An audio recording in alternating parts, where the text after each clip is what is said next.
Guys आज चाहिँ हाम्रो घरमा ढकेन बग्दै छ अनि आमाले चाहिँ यता घिउ हाल्नु हुँदैछ। अब अलिकति घिउ भएको छ यति घिउमा अनि चामल पनि एक थाल किनभने मेरो दिदी अनि उसको आमा मामुको बहिनी पर्छ अनि मेरो हजुरआमा पनि आउनु भएको छ अनि यता चाहिँ हामी तीनजना छौँ बाबा मामु म अनि तीनजना आउनु हुँदैछ मेरो हजुरआमा अनि बहिनी र मेरो दिदी।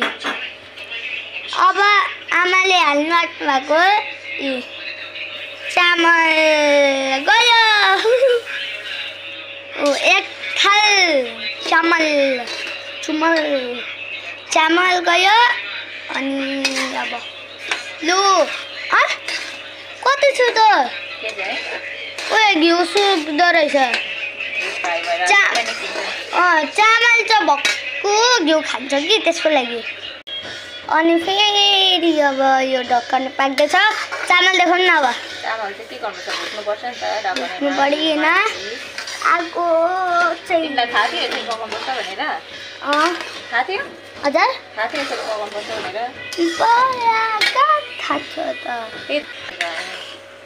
देखेको त थिइनँ अलिअलि चामल हालेको गरेको भन्दा लास्टमा चाहिँ गरेको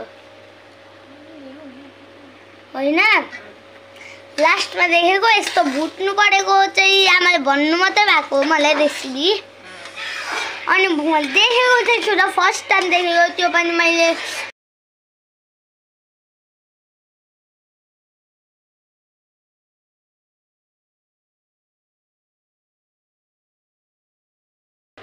फाइनली हाम्रो ढक्कनी पाक्यो। यता आलुदम पनि छ अलिक साइडमा हाल्दै भान्सेहरू चाहिँ साह्रै ठुल्ठुलो भान्सेहरू परेछन्।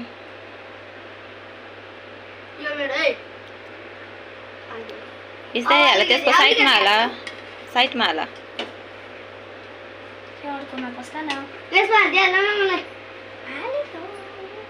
साह्रो भयो बि हेलो कस्तो भएछ मिठो आलु कस्तो भयो दिदी